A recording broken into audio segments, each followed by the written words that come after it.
اعوذ باللہ السمیع العلیم العظیم الحفیظ بوجہ الکریم وسلطانہ القدیم من الرجس الخبیث المخبث الشیطان اللعین الرجیم وقبیلہ ونفخہ ونفسہ وہمزہ۔ بسم اللہ الرحمن الرحیم۔ تمام نبیوں کے سردار حضرت محمد صلی اللہ علیہ وآلہ وسلم اور تمام مذاہب کے سردار دین اسلام کے پیروکاروں، سلام علیکم طبتم۔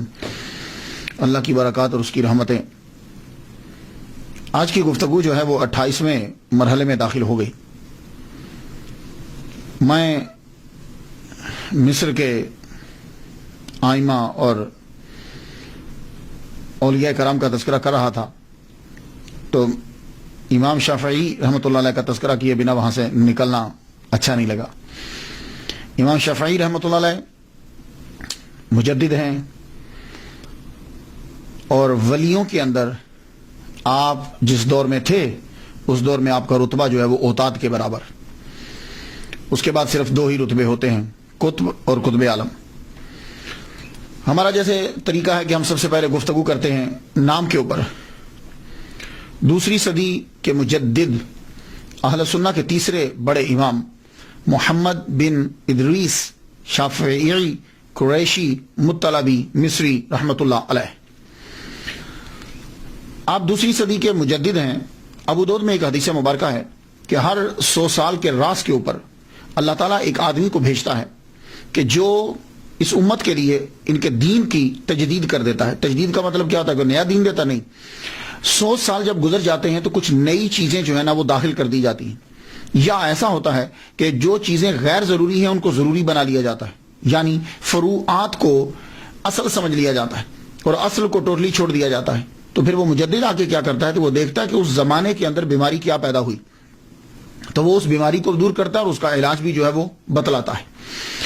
تو امام احمد بن حنبل رحمۃ اللہ علیہ نے ان کو دوسری صدی کا مجدد جو ہے وہ قرار دیا ہے، اور واقعی اس میں کوئی اختلاف بھی نہیں ہے۔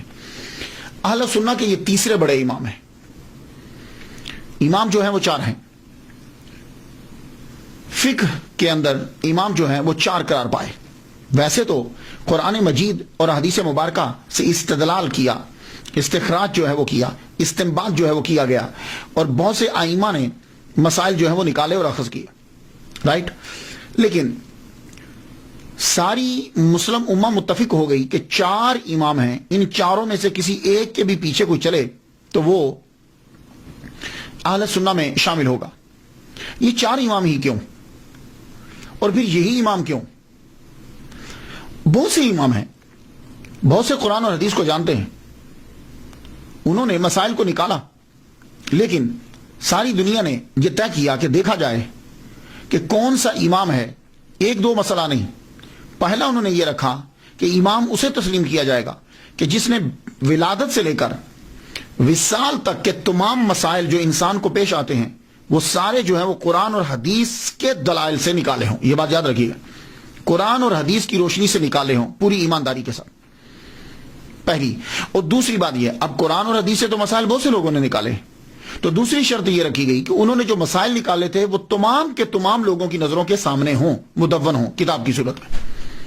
تو اس چیز کو جب چیک کیا گیا تو پتہ چلا کہ صرف 4 امام ایسے ہیں کہ جنہوں نے ایمانداری کے ساتھ ولادت سے لے کے وصال تک کے، انسان کے ولادت اور وصال تک بیچ کے جو مسائل پیش آتے ہیں وہ معاملات ہیں، عبادات ہیں، ان کو قرآن اور حدیث سے اخذ کیا اور لوگوں کے سامنے اسے پیش کر دیا، اور وہ ہماری نظر میں ہمارے سامنے بالکل وہ موجود ہے۔ تو یہ 4 امام ہیں۔ اب کوئی امام اگر آتا ہے تو وہ یہ بتلائے کہ اس نے یہ کام کیا۔ تو فقہ کے اندر ان 4 کو، تو ان 4 میں پہلے امام اعظم نعمان بن ثابت رحمۃ اللہ علیہ، یہ پہلے اس لیے ہیں کہ تمام کے تمام ائمہ جمع تفریق کر کے انہی کے شاگرد بنتے ہیں۔ امام مالک ہم عصر ہیں ان کے، اور ان کے فتاوی جو ہیں وہ منگوایا کرتے تھے۔ یہ دوسرے امام۔ تیسرے امام امام شافعی رحمۃ اللہ علیہ۔ چوتھے امام امام احمد بن حنبل، یہ فقہ کے اندر امام ہے، ویسے تو امام کا لفظ دوسروں کے لیے بھی استعمال کیا جاتا ہے۔ شافعی، آپ کا نام جو ہے، آپ امام شافعی کے نام سے مشہور ہوئے، آپ کا نام شافعی نہیں ہے، آپ کا نام محمد ہے، آپ کے والد گرامی کا نام ادریس ہے، لیکن آپ شافعی کے نام سے کیوں مشہور ہوئے؟ اصل میں آپ کے شجرہ نسب کے اندر ایک نام آتا ہے شافعون، آپ کے گرینڈ فادر کے فادر، وہ شافعیون ان کا نام تھا، ان کی وجہ سے آپ کو امام شافعی کہا جاتا ہے، آپ نے اس کو اڈاپٹ کر لیا اس نام کو۔ تو اب آپ یہ ذہن میں رکھ لیجئے کہ شافعیون آپ کے گرینڈ فادر کے فادر، ان کی وجہ سے ان کا نام، میں شجرہ پڑھتا ہوں تاکہ آپ کو معلوم ہو جائے کہ وہ کس مقام پر آتے ہیں۔ محمد آپ کا نام، آپ کے والد کا نام ادریس بن عباس بن عثمان بن شافع، یہ آگے نا بیچ میں شافع، بن اسائب بن عبید بن عبد یزید بن ہاشم بن عبد المطلب بن عبد مناف۔ تو یہ شافعی جو آیا تھا، اس کی وجہ سے وہ امام شافعی جو ہے وہ کہلوائے۔ اب امام شافعی جو پروننسیشن ہے، اس کے ضمن میں ایک بات کرتا جاؤں، بڑی اہم بات ہے۔ وہ بات یہ ہے کہ ہماری جو اردو زبان ہے، اس کے اندر بہت سے الفاظ اڈاپٹ کیے گئے ہیں، ترکی سے لیے گئے ہیں، سنسکرت سے لیے گئے ہیں، عربی سے لیے گئے ہیں، ہندی سے لیے گئے۔ تو جب زبان کسی دوسری زبان سے لفظ کو لیا جاتا ہے تو پھر وہ جو اڈاپٹ کرتا ہے وہ اس کو پروننسیشن اپنا دے دیتا ہے، اس کو جو بولنے میں آسان لگتا ہے۔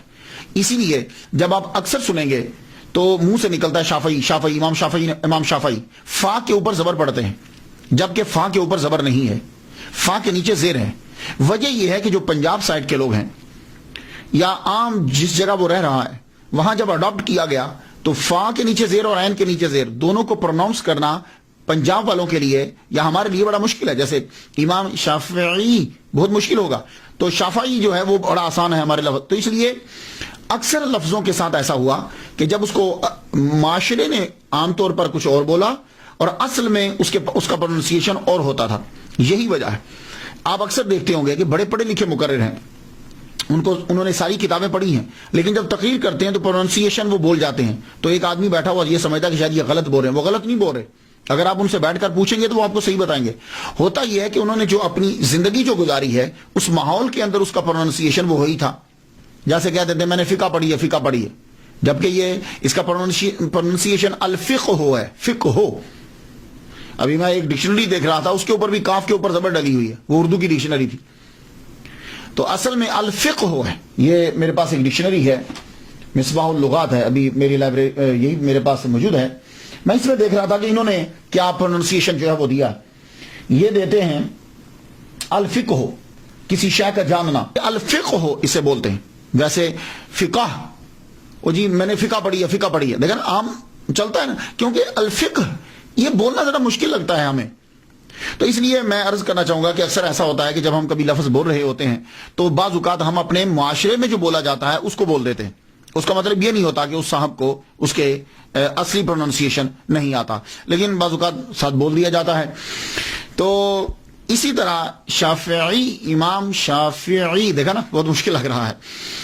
تو امام شافعی رحمۃ اللہ علیہ، آپ قریشی بھی ہیں اور مطلبی کیسے، قریشی کیسے؟ دیکھیے یہ جو لفظ قریشی ہے مختلف جگہوں میں مختلف قوموں کی نشاندہی کرتا ہے۔ کراچی میں چلے جائیں تو وہاں جو قریشی ہیں وہ کسی ایک پیشے کی نشاندہی کر رہے ہیں، پنجاب سائڈ میں آ جائیں قریشی ایک اور قوم کی نشاندہی کر رہے ہیں۔ اگر آپ عرب میں چلے جائیں گے تو وہاں اگر کسی کے ساتھ قریشی لگتا ہے تو اس کا مطلب یہ ہوگا کہ یہ بنو قریش، حضور صلی اللہ علیہ وسلم کا جو خاندان ہے ان سے اس کا جو ہے وہ تعلق ہے۔ تو آپ کا تعلق واقعی ہی حضور صلی اللہ علیہ وسلم کے خاندان سے ہے، اس لیے آپ کو قریشی بھی کہا جاتا ہے۔ اور مطلبی کیوں کہا جاتا ہے کہ آپ کا سلسلہ نسب جب ہم چیک کرتے ہیں تو وہ عبد المطلب سے جا کے ملتا ہے، اس لیے مطلبی بھی آپ کو کہا جاتا ہے۔ آپ فقیہ بھی ہیں اور مصری بھی، یہ بھی آپ کے ساتھ لفظ لگتا ہے الفقیہ۔ ایجپٹ کا آپ کو فقیہ کہا جاتا ہے۔ حیرانی کی بات سنیے، رہنے والے آپ حجاز کے ہیں، مکہ کے، اور زیادہ وقت آپ نے مکہ اور مدینہ میں گزارا، صرف 5 سال آپ نے مصر میں گزارے، ایجپٹ میں، اور مشہور کہاں ہوئے؟ ایجپٹ میں۔ رہنے والے مکہ مدینہ کے، مشہور ہوئے جا کے ایجپٹ کے اندر۔ اور غلبہ اتنا ہے مصر میں، غلبہ اتنا آپ کا ہوا کہ آج بھی الازہر مسجد کا امام جو ہے وہ شافعی، امام شافعی رحمۃ اللہ علیہ کا ہی پیروکار ہوگا۔ تو چونکہ ذکر میں نے کیا امام جلال الدین سیوطی رحمۃ اللہ علیہ کا، تو وہ جن کے پیروکار ہیں، میں نے کہا امام شافعی رحمۃ اللہ کی بارگاہ میں بھی نذرانہ پیش کرتا جاؤں۔ پیدائش آپ کی 150 ہجری میں ہے، بہت قریب۔ اور وصال 204 ہجری میں ہے. تو گویا کہ امام شافعی رحمۃ اللہ علیہ نے دنیا کے اوپر 54 سال صرف زندگی جو ہے وہ گزاری، لیکن اس 54 سال کے اندر آپ کمال کر گئے. ابتدائی حالات آپ سنتے جائیے. ہمارا کوشش جو ہے ہم یہی کرتے ہیں، زیادہ تر گہرائی میں گہرائی میں نہیں جاتے، کہ پتہ چلے کہ یہ جو عظیم بنے لائف کیسی تھی، تاکہ کوئی آدمی وہ لائف گزار رہا ہو تو اس کے لیے بھی بڑے سبق ہوں. اب آپ سبق آپ نے تلاش کرنا ہے، میں بس بولنے لگا. ابتدائی حالات، آپ پیدا ہوئے غزہ ہاشم کے اندر.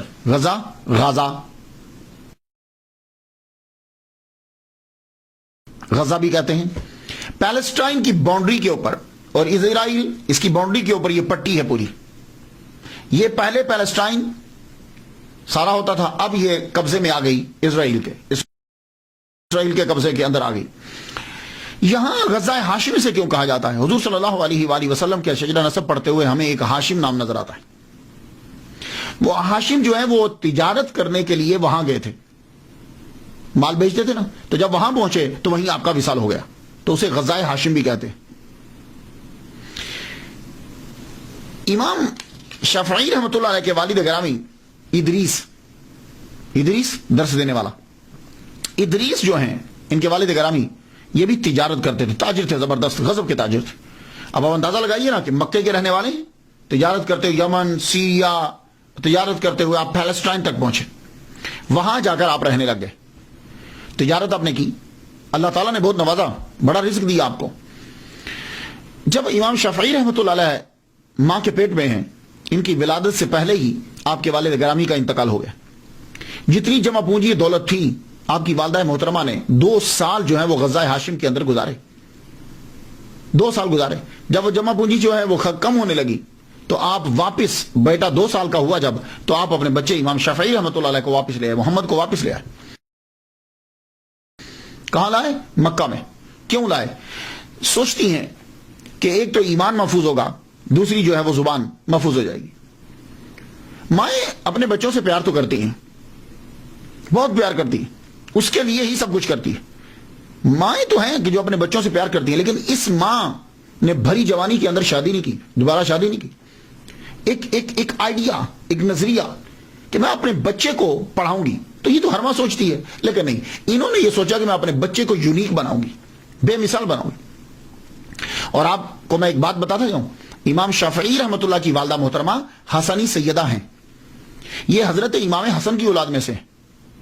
تو خاندان اللہ اکبر جل شانہ، عربی، سید، قریشی، تو ساری چیزیں جو ہے وہ مل رہی ہیں. آپ اپنے بیٹے کو لے کے واپس آ گئی مکہ کے اندر. مکہ کے آ کے جو ہے وہ رہنے لگی. میں ایک مرتبہ، ایک سکولر ہیں، انہوں نے شیخ احمد سعد الازہری، بڑا اچھا بولتے ہیں، وہ ایک دفعہ بتانے لگے، کہنے لگے کہ امام شافعی رحمۃ اللہ علیہ کی والدہ محترمہ کو خواب آیا کہ جوپیٹر ہے نا، یہ جو ستارے ہوتے ہیں، یہ جوپیٹر جو ہے یہ آ رہا ہے ان کی جانب. آتے ہی ایک دم سے مصر کے اوپر جو ہے وہ ایجپٹ کے اوپر گرا. ان کی طرف پہلے آیا، پھر ایجپٹ کے اوپر گرا. ایجپٹ میں جب گرا تو پھر اس کے ٹکڑے ہوئے، ٹکڑے ہو کر جو ہے وہ بہت ساری جگہوں میں دوسرے ممالک میں پھیل گئے. تو آپ نے خواب کی تعبیر پوچھی کہ جوپیٹر جو ہے یہ میری طرف آیا، اور پھر اس کے ٹکڑے ہوئے اور یہ پھیلے، گرا مصر میں. تو انہوں نے کہا کہ اللہ تجھے بیٹا عطا فرمائے گا، اور وہ بیٹا جو ہے مصر میں آئے گا، لیکن اس کی روشنی اور اس کا علم مصر سے پھر دوسری ایجپٹ سے دوسرے ممالک کے اندر پھیلے گا. تو یہ خواب کی تعبیر آپ کے ذہن میں تھی. تو کہا میں اپنے بیٹے کو ایسا ہی بناؤں گی کہ میرے بیٹے کی روشنی جو ہے وہ 4 دانگ عالم میں پھیلے.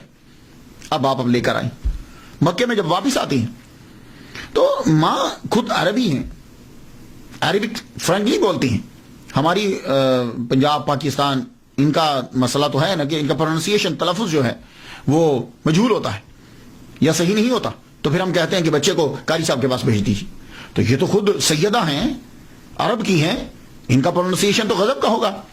تو آپ نے کیا کیا کہ خود بچے کو قرآن مجید حفظ کروانا شروع کیا. تو والدہ ماجدہ نے 7 سال کی عمر جو ہی ہوئی، آپ نے امام شافعی رحمۃ اللہ علیہ کو قرآن مجید پورا یاد کروا دیا. قرآن جب یاد ہو گیا تو اب جو قرآن یاد ہو جاتا ہے تو اس کے بعد یہ چاہتا ہے کہ بچہ جو ہے وہ آگے بھی پڑھے.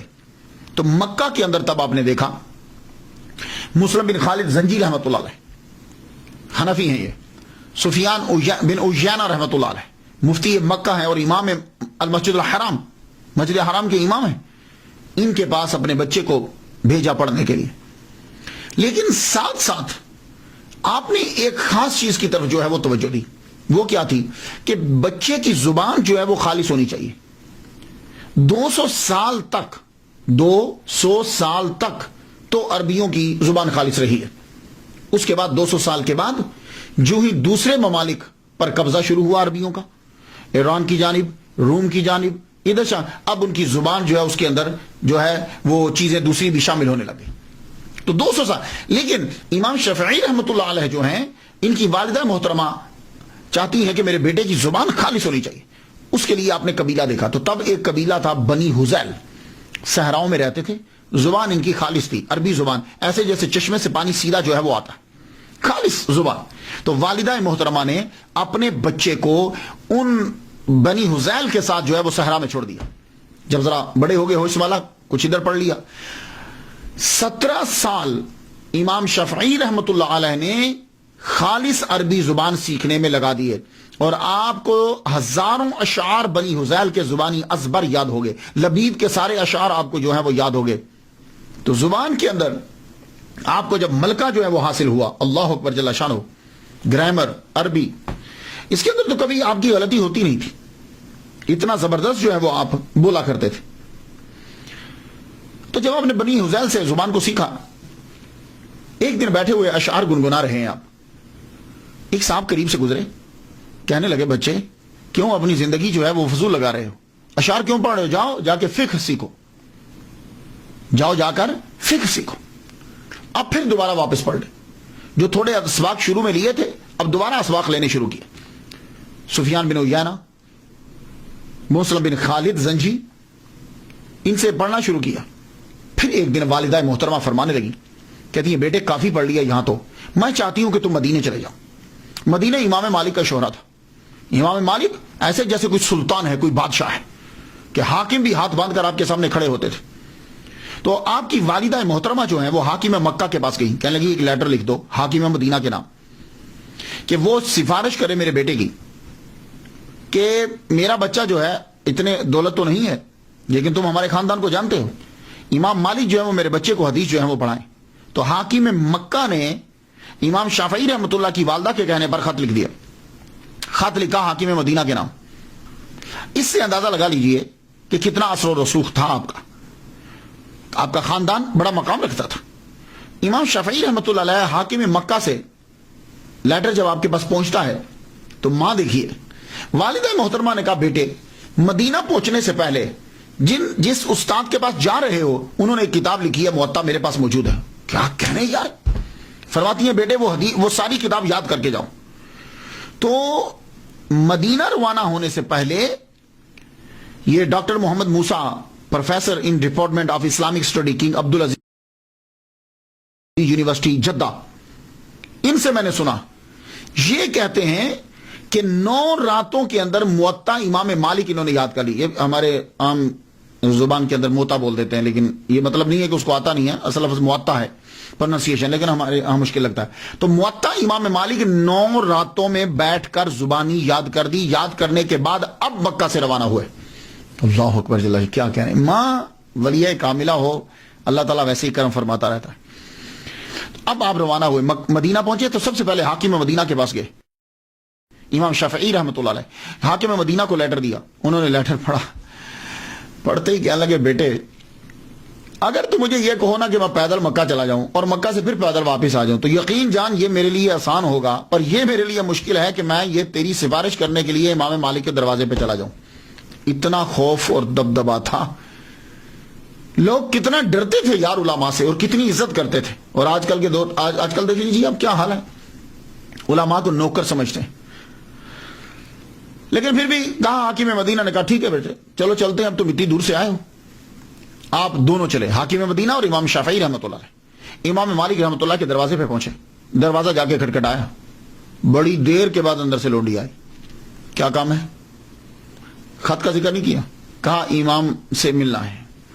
امام کو اندر جا کے بتایا گیا کہ دونوں کے بارے میں بتلایا حاکم مدینہ. اور بڑی دیر کے بعد لونڈی واپس آئی, آگے کہتی ہے کہ امام مالک کہہ رہے ہیں کہ مسئلہ ہے کوئی تو مجھے بتاؤ, اور اگر حدیث سننا ہے تو پھر تم مسجد نبوی میں چلے جاؤ, حلقہ جب ہوگا تو وہاں تمہیں حدیث سنا دی جائے گی.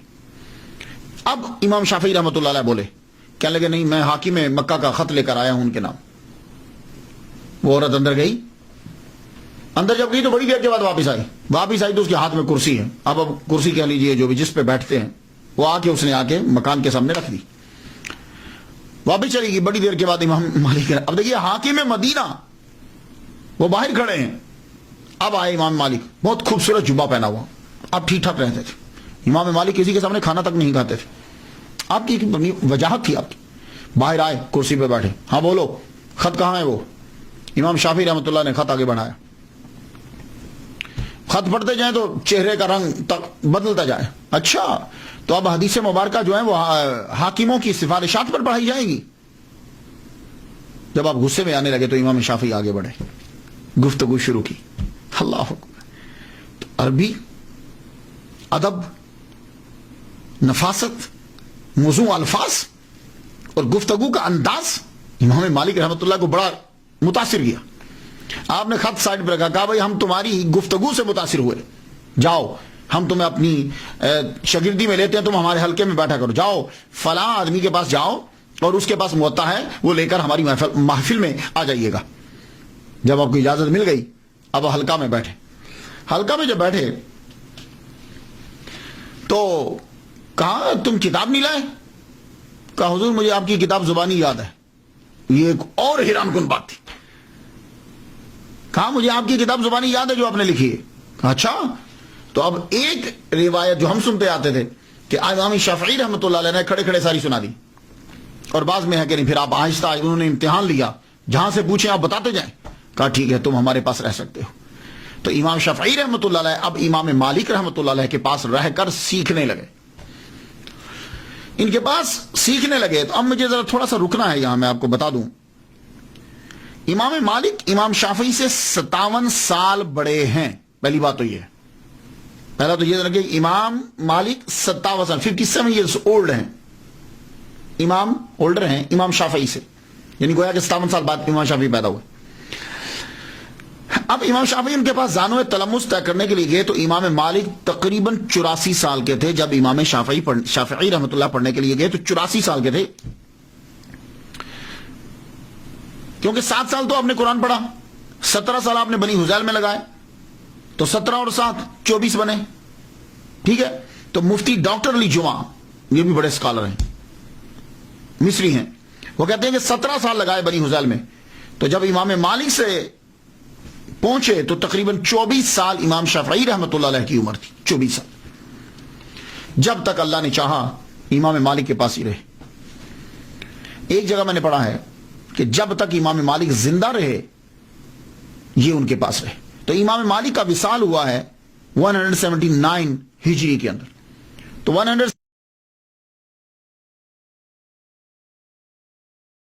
179 ہجری میں امام شافعی رحمۃ اللہ علیہ کی عمر 29 سال تھی. تو اس کا مطلب یہ ہوا کہ امام شافعی رحمۃ اللہ علیہ نے 5 سال امام مالک کی صحبت میں گزارے. اللہ اکبر جل شانہ. ان کا جب وصال ہوا تو اب آپ دوبارہ پھر مکہ تشریف لے گئے امام شافعی رحمۃ اللہ علیہ. مکہ جب واپس گئے اب آپ کے پاس 5 سال اور نالج حاصل کر چکے. واپس گئے تو آپ نے جا کے تقریر اور تدریس شروع نہیں کی, کیونکہ اس وقت سفیان بن عیینہ مکہ کے مفتی ہیں اور المسجد الحرام اس کے امام ہیں اور آپ کے استاد بھی ہیں. آپ ان کے پاس بیٹھتے, ان کی محفل میں بیٹھتے.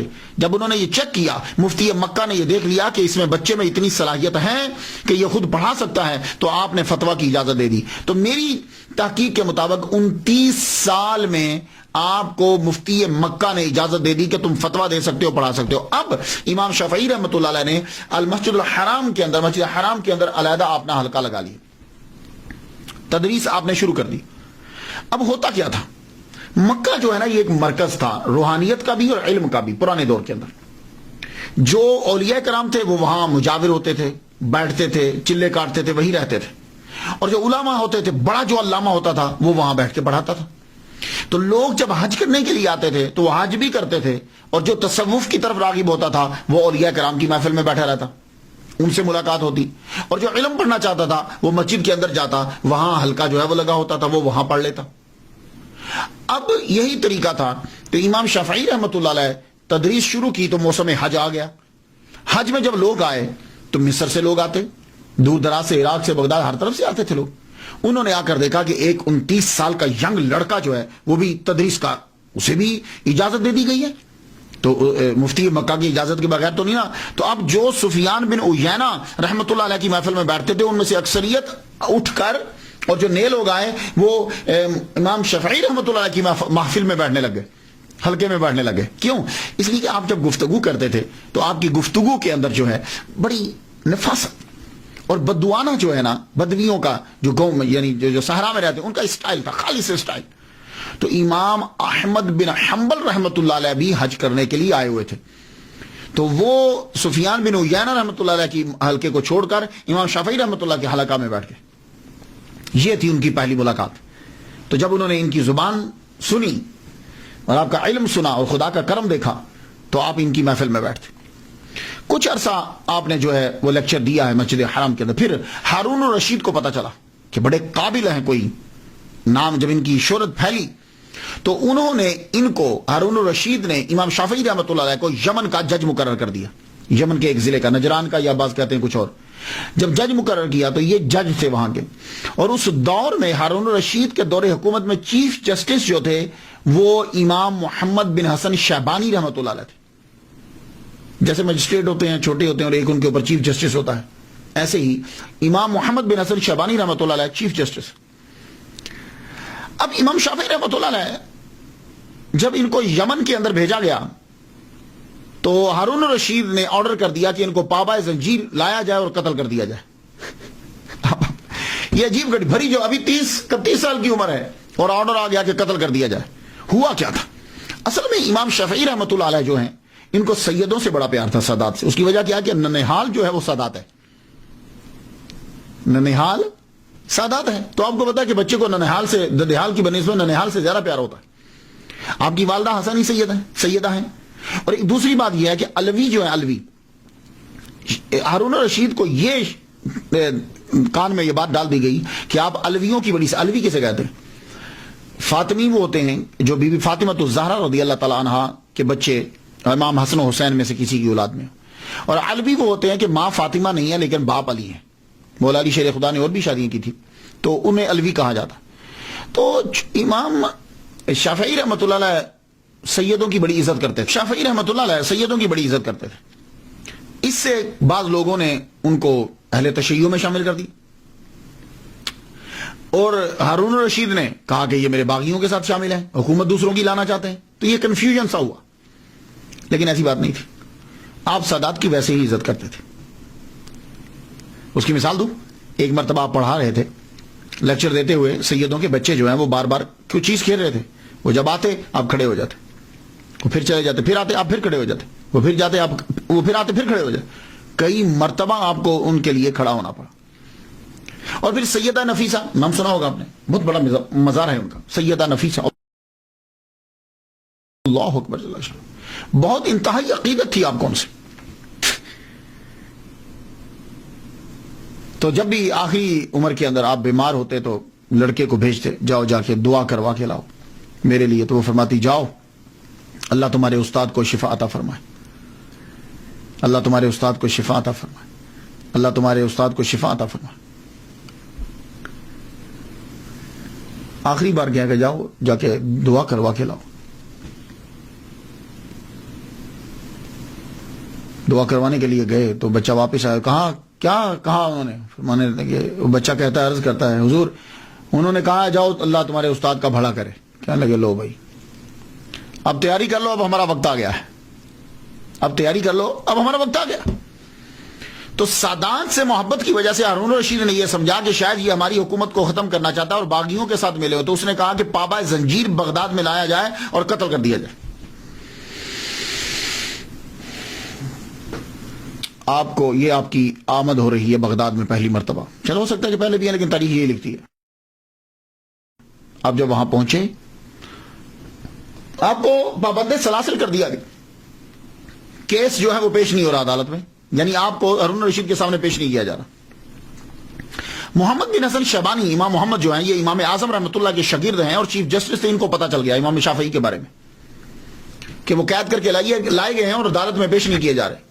آپ فوراً گئے ہارون رشید کے پاس، جا کے کہنے لگے تمہیں غلط فہمی ہوئی ہے، تمہیں غلط فہمی ہوئی، میں جانتا ہوں بہت قابل اور لائق لڑکا ہے، تو تم اسے قتل کا آرڈر نہ دو اور دربار میں حاضری کا موقع دو. واپس لیا گیا آرڈر، دربار میں بلایا گیا. امام محمد بن حسن شیبانی شاگرد رشید امام اعظم رحمۃ اللہ علیہ، آپ کی موجودگی میں جب امام شافعی رحمۃ اللہ علیہ تشریف لائے، آپ نے گفتگو کی، استدلال دلائل جب دیے اور آپ نے اس انداز سے سمجھایا کہ ہارون رشید متاثر ہوا. اس نے کہا ٹھیک ہے آپ جائیے، جا سکتے ہیں آپ کو آپ کی نوکری پہ بحال کیا جاتا ہے. آپ فرمان لگے نہیں، میں واپس نوکری میں نہیں جاؤں گا، مجھے امام محمد بن حسن شیبانی رحمۃ اللہ کے پاس رہ کر مجھے فقہ سیکھنی ہے. یہ تھا ٹرننگ پوائنٹ ایک دوسرا. اب امام شافعی رحمۃ اللہ علیہ بغداد میں رہ رہے ہیں امام محمد بن حسن شیبانی رحمۃ اللہ علیہ کے ساتھ. یہاں رہ کر آپ نے اصول فقہ کو جو ہے وہ سیکھا ہے، ان کی صحبت اختیار کی. تو آپ نے اعلان فرمایا وہ امام اعظم کے شاگردوں کی صحبت اختیار کرے.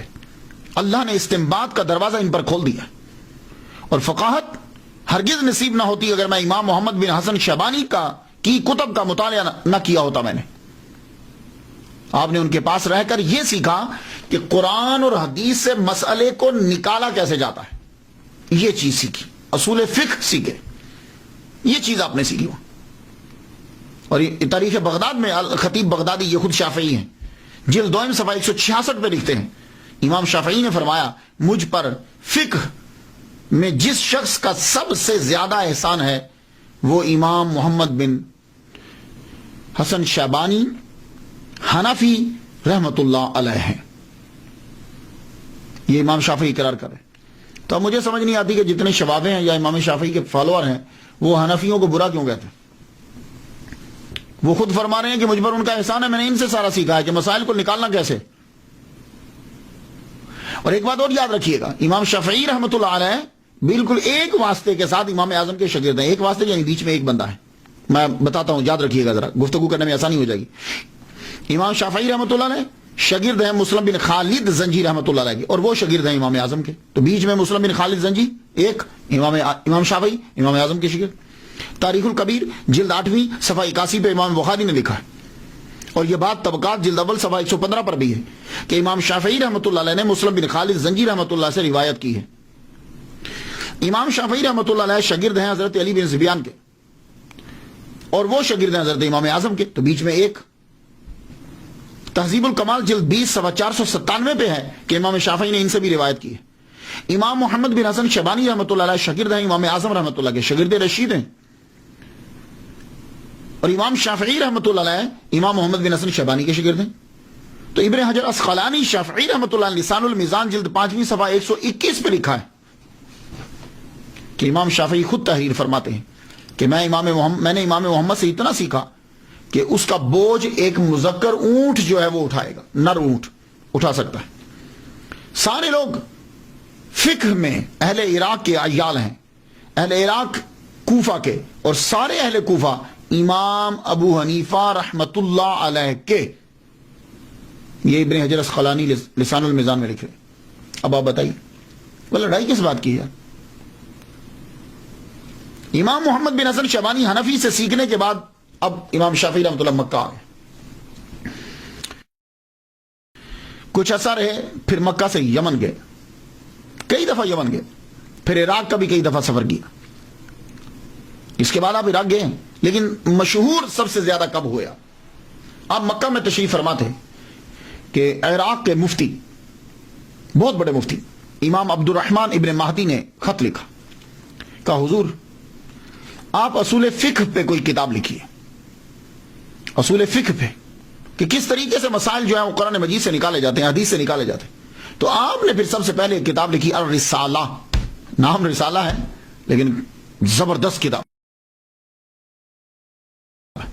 اس کے اندر قرآن، حدیث، فلسفہ جو اسلامی فلسفہ ہوتا ہے، ناسخ منسوخ، یہ ساری چیزیں جو ہے اس کے اندر جمع کر دی اور مسائل اس کے اندر تحریر کی ہے، اور یہ کتاب آپ نے بغداد بھیج دی، روانہ کر دی عراق میں۔ یہ کتاب جب پہنچی تو اس کتاب نے تہلکہ مچا دیا، علمی حلقے کے اندر تہلکہ مچا دیا۔ امام کی یہ کتاب مفتی عبد الرحمن ابن مہدی نے جب پڑھی تو بول اٹھے کہ امام شافعی جیسا کوئی عالم نہیں ہے۔ ہر نماز کے بعد وہ امام شافعی رحمۃ اللہ علیہ کے لیے دعا کرنے لگ گئے اور کرتے رہے۔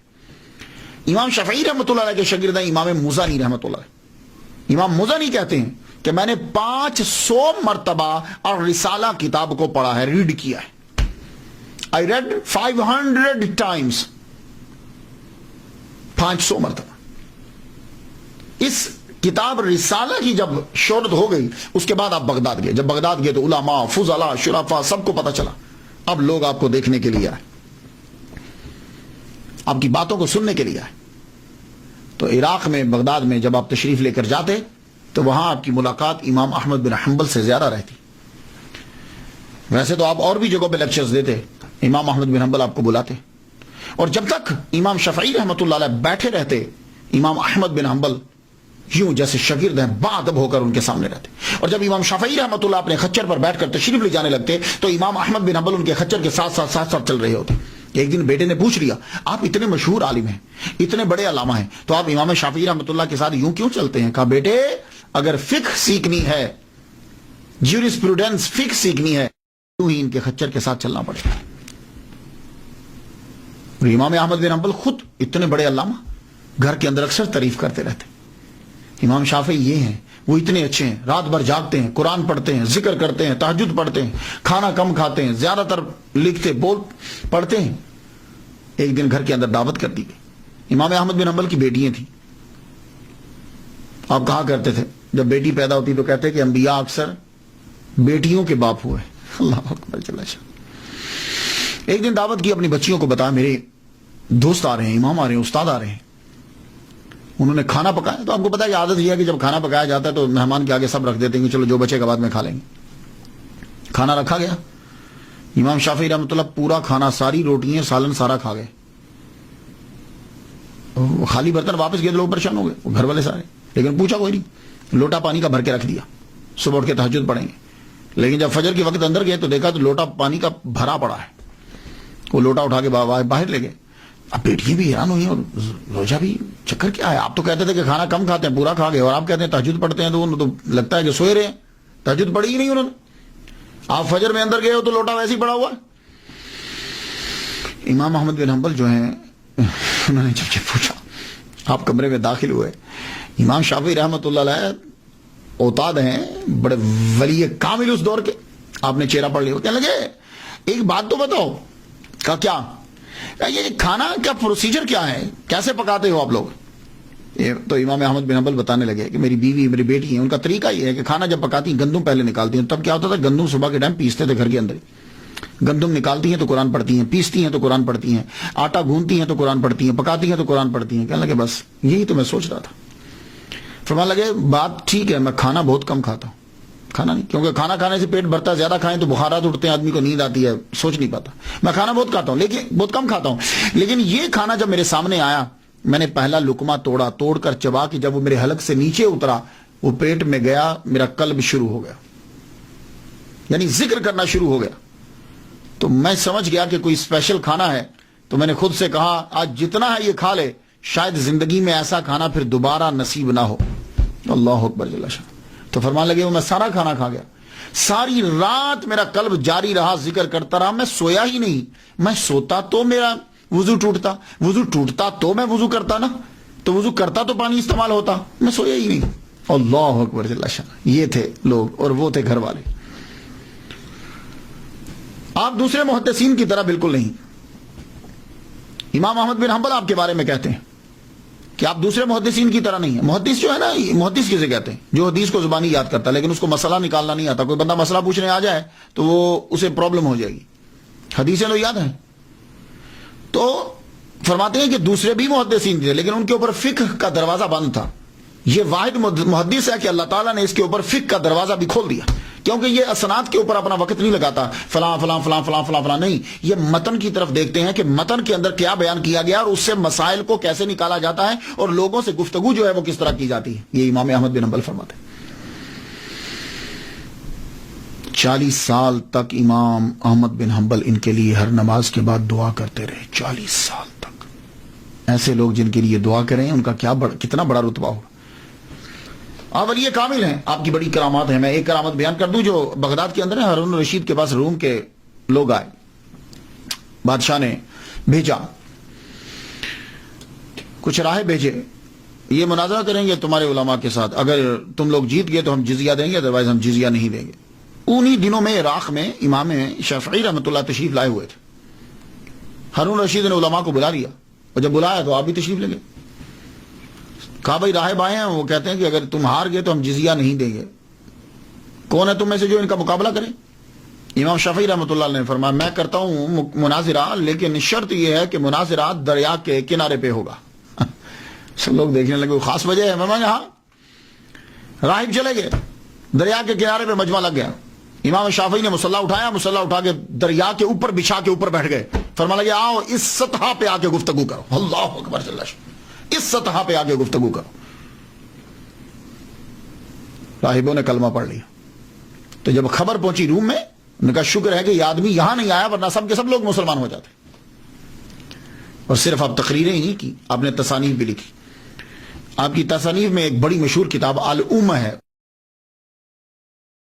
مانی تو مدر, لیکن یہاں اس سے مراد اس کا کا ترجمہ مانی کریں گے, سورس کریں گے, دا سورس.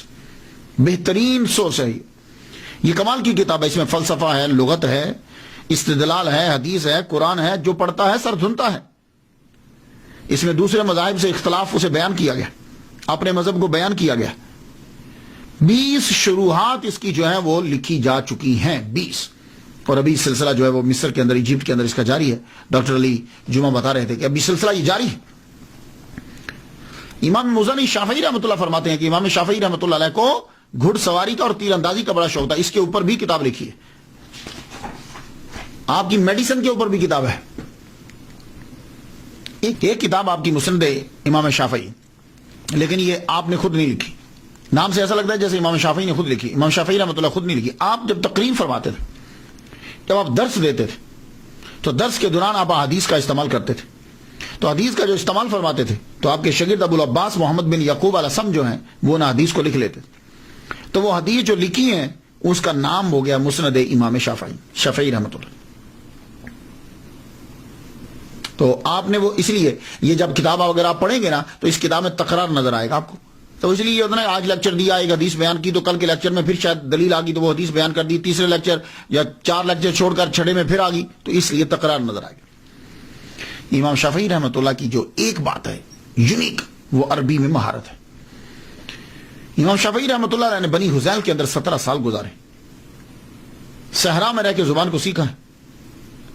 تو اس دور میں آپ کو عربی زبان میں اتھارٹی تسلیم کیا جاتا. لبید کے ہزاروں اشعار آپ کو یاد تھے, خود بھی آپ شاعر تھے. آپ جب مصر تشریف لائے تو کچھ لوگ تو آپ سے سیکھنے کے لیے آتے, کچھ صرف آپ کو سننے کے لیے آتے کہ عربی کتنی کمال کی بولتے. سیرت ابن ہشام کے مصنف خود عربی کے ماہر ہیں. انہوں نے جب امام شافعی رحمۃ اللہ کو عربی بولتے ہوئے سنا تو حیران رہ گئے. لکھتے ہیں کہ میرے خیال میں نہ تھا کہ ایسا عمدہ آدمی, ایسی خوبصورت زبان بولنے والا کوئی اللہ نے پیدا کیا ہے.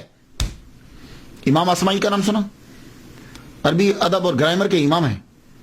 یہ امام شافعی رحمۃ اللہ کے شاگرد ہیں. کوئی زبان ہوتی ہے نا تو اس کے اندر اصل مشکل چیز شاعری ہوتی ہے. کوئی بھی زبان مشکل چیز شاعری ہوتی ہے. اردو زبان ہے عام آپ بول لیں گے لیکن شاعری مشکل ہوگی. انگلش زبان ہے آپ بول سکتے ہیں لیکن اس کے اندر شاعری مشکل ہوگی. عربی زبان ہے لیکن اس کے اندر مشکل شاعری ہوگی. اور پھر شاعری بھی اسلام سے 100 سال قبل کی.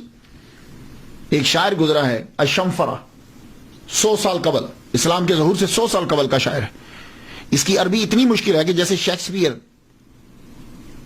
کے ڈرامے ہیں نا, اس کے اندر جو زبان استعمال کی گئی آج کے دور میں ترجمہ کرنا مشکل ہو جاتا ہے. تو اس کی شاعری کے الفاظ بھی شیکسپیئر کی انگلش سے بھی بہت مشکل ہیں. امام اصمعی رحمۃ اللہ علیہ نے لفظاً اس کی شاعری امام شافعی رحمۃ اللہ علیہ سے پڑھی. یہاں سے اندازہ لگا لیجیے کہ عربی زبان کے اندر کتنا ملکہ تھا آپ کو. اللہ اکبر جل شانہ. عبد الملک ابن ہشام نے کیا خوب جملہ کہا ہے کہ امام شافعی لغت اور انصاف کے زبردست عالم ہیں اور آپ کے اندر سخاوت بھی حد درجہ کی تھی. اکثر عمرا یا لوگ آ کر آپ کو نذرانہ دیتے, آپ لے لیتے, نہ نہیں کرتے. ہارون رشید جب آپ کو دیتا آپ لے لیتے, پکڑ لیتے, لیکن کرتے کیا تھے؟ ہارون رشید تھیلی بھری ہوئی دے دیتا اشرفیوں کی, دینار کی, دراہم کی. آپ لے کر جب نکلتے تو تقسیم کرتے جاتے گھر پہنچتے تک تمام جو ملا تھا وہ ختم ہو چکا ہوتا. ایک مرتبہ مقام سنا سے مکہ کی طرف جا رہے ہیں, مکہ پہنچے آپ, وہاں خیمہ لگا آپ کا, 10,000 دینار تھے آپ کے پاس, دراہم نہیں دینار تھے آپ کے پاس. درہم میں اور دینار میں فرق ہوتا ہے, درہم چاندی کا ہوتا ہے, دینار جو ہے وہ سونے کا ہوتا ہے, اور درہم جو ہے وہ چلر ہوتا ہے دینار کا. دینار ہیں آپ کے پاس, لوگ ملنے کے لیے آئے, ان میں غربا بھی آئے, آتے آ کر اپنی حاجات کو پیش کرتے, آپ امام شافعی دیتے. جب وہاں سے اٹھے امام شافعی رحمۃ اللہ علیہ کے پاس ایک دینار بھی نہیں,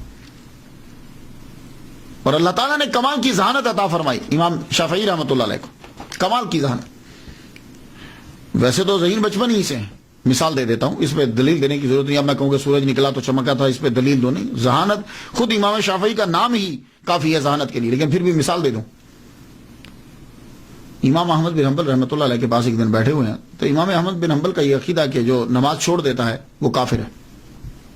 من ترک الصلاۃ متعمدا فقد کفر, جو جان بوجھ کر نماز چھوڑے وہ کافر ہے. تو آپ نے فرمایا جب کوئی نماز جان بوجھ کے چھوڑتا کافر ہو جاتا ہے تو پھر مسلمان کیسے ہوگا؟ تو امام کہنے لگے کہ جی وہ پھر نماز پڑھے. تو آپ نے فرمایا جب اس نے نماز چھوڑی تھی تو وہ کافر ہو گیا, اب نماز پڑھے تو مسلمان ہو گیا, تو کافر کی نماز کس طرح صحیح ہوگی؟ امام احمد بن حنبل خاموش ہو گئے. تو ذہانت اللہ تعالیٰ نے انہیں عطا فرمائی. اور شاعری ظاہر ہے کہ جس کو زبان پر عبور ہو وہ شاعری ویسے ہی نکلتی ہے, وہ کلام. لیکن آپ نے شاعری بڑی عمدہ کی ہے, خوبصورت کی, بڑی سادہ کرتے ہیں تاکہ بات سمجھ میں آ جائے, اور ایسی کرتے ہیں کہ جس میں حقیقت ہوتی ہے. فرماتے ہیں ان الفقیہ والفقیہ بفعلہ لیس الفقیہ بنطقہ ومقالہ وکذا الرئیس والرئیس بخلقہ لیس الرئیس بقومہ ورجالہ وکذا الغنی والغنی بحالہ لیس الغنی بملکہ وبمالہ. رئیس امیر آدمی, رئیس سردار وہ ہے کہ جو اپنی جس کی عادتیں جو ہیں وہ سرداروں والی ہیں. یہ نہیں کہ سردار وہ ہے کہ اس کے پاس ایک قوم ہے, بہت سارے بندے ہیں, نہیں, یہ نہیں. اس کی عادات سرداروں والی ہونی چاہیے. اور فرماتے ہیں غنی وہ نہیں, غنی اسے کہتے ہیں کہ جو جس کی حالت سے غنا جو ہے وہ ثابت ہو. وہ غنی نہیں ہے کہ اس کے پاس بے ملک ہی و مال ہی, مال ہے اور اس کے پاس بڑی ملکیت ہے, بڑی چیزیں ہیں, نہیں. اس کے حال سے پتہ چلے گا کہ وہ غنی ہے. آپ کی باتیں کمال کی ہوتی تھی. فرماتے ہیں عجز و انکساری سے علم حاصل کرتا ہے وہ کامیاب ہوتا ہے. جو بندہ عاجزی ہو, انکساری سے علم حاصل کرے, اس کو پھر علم اس کے من میں آتا. اور جو یہ لے کہ میں اتنے بڑے خاندان کا چشم و چراغ ہوں, علم اندر نہیں جاتا. اس لیے آپ نے دیکھا ہوگا, اب ہسٹری کا مطالعہ کر لیجیے, غلاموں کے بچے, غریبوں کے بچے بڑے بڑے عہدوں پہ فائز ہوئے اور علم ان کو حاصل ہوا. اور جو بڑے بڑے تھے وہ اسی میں رہے کہ پدرم سلطان بود, پدرم میرا ابا بہت بڑا, میرا ابا بہت بڑا. اور آپ کا یہ جملہ تو سونے کے پانی سے لکھنے والا ہے. اور یہ جتنی تصوف کی کتابیں ہیں نا اس کے اوپر چسپان کر دیا جائے یہ جملہ. آپ جملہ سن لیجیے جو امام شافعی رحمۃ اللہ نے کہا. آپ نے کہا اگر علماء حق اللہ کے اولیاء نہیں ہوتے تو پھر کوئی شخص اللہ کا ولی نہیں ہوتا, کیونکہ وہ جاہلوں کو اپنا دوست نہیں بناتا. جملہ سن لیجیے اب کہ اگر علماء حق اللہ کے اولیاء نہیں ہوتے, کیونکہ کچھ لوگوں کا تصور جو ہے کہ جو تقریر کرتا ہے یا لکھتا ہے وہ ولی کامل نہیں ہے, وہ صوفی نہیں ہے.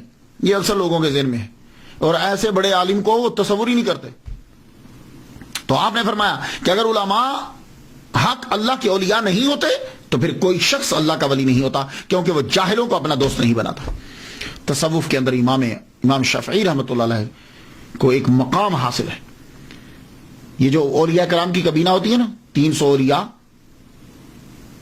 30 ابدال, 7 اوتاد, 5 اقطاب, 1 قطب عالم, یہ ہے پوری دنیا کے اندر ان کی حکومت ہوتی، جو اوپر سے کم ہوتا ہے نیچے سے بلندی پہ چلا جاتا ہے. تو آپ کو حضرت خضر علیہ السلام نے اوتاد میں شامل کیا ہے، اتنا بڑا رتبہ ہے آپ کا. اور ویسے یہاں امریکہ میں بہت بڑے صوفی ہیں، حمزہ یوسف، وہ ایک دن تقریر کرتے ہوئے کہہ رہے تھے کہ امام شافعی رحمۃ اللہ علیہ نے یہ کہا ہے کہ بی اے صوفی اینڈ فقیہ، don't be one of them without other. تو جب بھی بن تو صوفی بن اور فقیہ بن، صوفی اور فقیہ، نہ تو فقیہ بن بغیر صوفی کے، نہ صوفی بن بغیر فقیہ کے. دونوں چیزیں ہونی چاہیے، دونوں چیزیں. عبداللہ انصاری فرماتے ہیں کہ میں شافعی نہیں ہوں، لیکن میں امام شافعی رحمۃ اللہ علیہ کا عقیدت مند ہوں، اس وجہ سے کہ تصوف میں ان کا مقام بڑا بلند ہے. اور امام شافعی رحمۃ اللہ علیہ حضرت سلیم رائی رحمۃ اللہ علیہ کے پاس جا کے تصوف کی تعلیم لیا کرتے تھے. جو دنیا میں آتا ہے پھر اس نے آخر چلے تو جانا ہی ہے. امام اپنی آخری عمر کے آخری حصے میں جب آپ کی عمر 49 سال ہو چکی ہے تو امام شافعی رحمۃ اللہ علیہ اب ایجپٹ میں گئے. ایجپٹ میں اب کہاں گئے؟ عمر بن العاص رضی اللہ تعالیٰ عنہ نے ایک شہر آباد کیا تھا، فسطاط. اس شہر میں آپ نے سب سے پہلے مسجد بنائی تھی. مسجد کا نام ہی عمر بن العاص ہے. مصر میں گئے، مسجد میں جا کے قیام کیا. شہرت پھیل گئی کہ قریشی آیا ہے ایک، لوگ دیکھنے کے لیے آئے. دیکھنے کے لیے جب آئے تو آپ اس وقت نماز پڑھ رہے تھے. مجمع لگ گیا مصر کا، لوگ مصری دیکھ رہے ہیں، آپ نماز پڑھ رہے ہیں. نماز پڑھی تو لوگوں نے یہ کہا کہ اس جیسی نماز پڑھتے ہوئے ہم نے آج تک کسی کو نہ دیکھا. نماز پڑھنے کے بعد جب امام شافعی رحمۃ اللہ نے اپنا رخ پھیرا، چہرہ دیکھا تو کہنے لگے اس جیسا حسین ہم نے آج تک کبھی پہلے نہیں دیکھا. اور پھر جب آپ گفتگو فرمانے لگے تو کہنے لگے اس جیسی خوبصورت گفتگو، موضوع، الفاظ اور عربی کا معیار ہم نے آج تک کسی سے نہیں سنا. تینوں چیزیں زبردست. مصر میں امام مالک کے پیروکار تھے اور امام اعظم نعمان بن ثابت رحمۃ اللہ علیہ کے پیروکار بہت زیادہ تھے. لیکن وہی حال ہوتا ہے نا، جب وقت گزرتا ہے تو کچھ چیزیں ایڈ کر لی جاتی ہیں، اپنی طرف سے شامل کر لی جاتی. آپ نے فرمایا میں امام مالک کا شاگرد ہوں، میں نے موطا یاد کی ہے، میرے ٹیچر ہیں، میں ان کے پاس رہا ہوں. اور امام اعظم امام محمد بن حسن شیبانی میں نے ان سے سیکھا ہے، آؤ میری بات کو سنو. پھر آپ مسئلے کو بیان کرتے، قرآن حدیث اس سے استنباط کرتے. وہاں سے دین تو پھر آپ کو پتا ہے وہاں بھی ہوئے، بڑے آتے تھے مالکی آپ کے پاس بیٹھتے، آپ جب استدلال سے گفتگو کرتے لوگ حیران رہ جاتے. مصر کے اندر پھر آپ کا مسلک جو ہے وہ پھیلا. اللہ تعالیٰ نے آپ کو بڑے عظیم شاعر دیے، شاگرد دیے. موزانی، بوعیتی جیسے شاگرد آپ کو عطا کی. انہوں نے 40 سال کے عرصے میں امام شافعی رحمۃ اللہ کے مسلک کو پوری دنیا میں پھیلا دیا. سب سے زیادہ کام جو کیا آپ کی تحریر کے اوپر وہ امام بائحاقی رحمۃ اللہ علیہ، شافعی رحمۃ اللہ علیہ نے کیا. انہوں نے آپ کے ملفوظات، بیانات، آپ کے جملے، کہے ہوئی باتیں، آپ کی کتابیں سب کے اوپر ورک کیا، ان کو یکجا کر کے پھر پھیلایا. سب سے زیادہ کام امام بائحاقی شافعی رحمۃ اللہ علیہ نے کیا. امام شافعی رحمۃ اللہ علیہ صرف 5 سال مصر میں رہے. آپ کا آبائی وطن مکہ، آپ کا مسلک پھیلا مصر میں. 54 سال اس دھرتی پہ گزارے. رجب کی آخری تاریخ ہے، جمعہ کی شب ہے، مغرب کی نماز آپ نے پڑھ لی ہے. مغرب کی نماز پڑھنے کے بعد آپ دنیا سے رخصت ہو، اپنے خالق حقیقی سے جا ملے. آپ کا مزار پرانے مصر کے دارالحکومت فسطاط میں ہے. اس شہر کو حضرت عمر بن العاص رضی اللہ تعالیٰ عنہ نے آباد کیا تھا.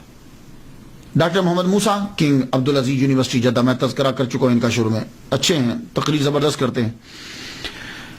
کہہ رہے تھے کہ زرت زیارت شریعہ، میں مصر گیا اور میں نے وہاں جا کے ان کی قبر پہ میں گیا اور زیارت شریعہ کی. میں مسکرا پڑا، میں نے کہا یہ لفظ زرت زیارت شریعہ جو ہے یہ کیا ہے؟ اور یہ دیکھو یہ سعودی عرب کا بندہ کنگ عبدالعزیز یونیورسٹی میں پڑھانے والا قبر پہ جا رہا ہے. اب وہ کفر شرک وہ کہاں گیا؟ تو آپ ان چکروں میں نہ پڑھو، یہ ساری چیزیں شروع. آپ نعتیں بھی پڑھ رہے ہیں، قبروں پہ بھی جا رہے ہیں، فاتحہ بھی پڑھ رہے ہیں، بس ہر ایک چیز شروع ہے. وہاں گیا تو آج بھی ان کا مزار جو ہے وہ مرجع خلائق. لوگ یہ جو ہے یہ انٹرنس ہے حضرت امام شافعی رحمۃ اللہ علیہ کے مزار کی اور مسجد کی. اس کے اوپر جو ہے وہ ساری ہسٹری جو ہے ان کے بارے میں لکھی ہوئی ہے. میں یہ بتاتا چلا جاؤں کہ یہ جو مزار آپ کو اور یہ جو مسجد یہ نظر آ رہی ہے، سب سے پہلے جو ہے یہ ایوبی سلطان المالک الکامل محمد جو بھتیجے تھے سلطان صلاح الدین ایوبی رحمۃ اللہ علیہ کے، انہوں نے 608 کے اندر جو ہے نا وہ اسے بنایا تھا. خود ان کی اپنی قبر بھی جو ہے وہ اس کے اندر ہی ہے، ان کا مزار بھی جو ہے نا وہ اس کے اندر ہی ہے. اس قبر کے اوپر لکڑی کا بڑا خوبصورت جو ہے وہ کام ہوا تھا، اور یہ کاریگری عبید ابو المعالی نے جو ہے وہ کی تھی. آپ اندر داخل ہوں تو آپ کو روشنی جو ہے وہ نظر آئیں گی، اور چونکہ یہ بنایا بڑے پتھروں کے ساتھ بڑا خوبصورت بنایا گیا. لکڑی کا جو ہے وہ بڑا کام ہوا ہے اس کے اوپر. یہ آپ دیکھ رہے ہیں، یہ اندر جو ہے وہ ان کی قبر انور ہے، تعویذ ہے. اس کے اوپر جو ہے وہ آیت الکرسی لکھی ہوئی ہے، اللہ لا الہ الا هو الحی القیوم لا تاخذہ سنۃ ولا نوم. یہ آپ جو ہے وہ پڑھ رہے ہیں. تو آج کے دور کے اندر اس کا جو ہے بڑا عرصہ ظاہر ہے کہ 608 کہاں اور اب کہاں. تو اس کو دوبارہ جو ہے دبئی کے جو ہیں عیسیٰ صالح الکرک جو ہے یہ گروپ بھی ہے، اور ویسے یہ خود عیسیٰ صالح جو ہیں یہ سفیر بھی رہے ہیں یو کے اندر اور آئرلینڈ کے اندر بھی. 1960 کے اندر انہوں نے گروپ جو ہے وہ الکرک گروپ جو ہے وہ بنایا تھا. تو اب تو خیر یہ بہت بڑا گروپ ہو گیا ہے. تو انہوں نے جو ہے ڈونیشن دیا، اور بعد میں یہ جدید جو امارات اور چیزیں جو نظر آ رہی ہیں مسجد کی تعمیر اور آپ کی مزار کی، یہ ان کی ڈونیشن کی وجہ عیسیٰ صالح جو دبئی کے اندر ہیں. تو یہ اب دیکھیے کہ مزار شریف کے اوپر جو ہے وہ قرآن مجید جو ہے مصری آ کر جو ہے وہ پڑھتے ہیں، اور اس کی زیارت جو دور دراز سے آ کے لوگ بھی جو ہے وہ کرتے رہتے ہیں. جیسے میں نے ڈاکٹر محمد موسیٰ ہیں، وہ انہوں نے کہا کہ میں وہاں گیا زور تو زیارت شریعہ، میں نے وہاں جا کے جو زیارت کی اور فاتحہ پڑھی. یعنی کہ سعودی عرب کے لوگ بھی جو ہے وہ یہاں آتے ہیں. یہ دیکھیے کتنا خوبصورت منظر ہے آپ کی قبر انور کا، اور اس کے اوپر لکڑی کا جو کام سارا ہوا یہ سلطان صلاح الدین ایوبی کے بھتیجے نے جو ہے وہ کیا. آج بھی دعائیں پڑھی جاتی ہیں، اللہ تعالی رحمت نازل فرمائے.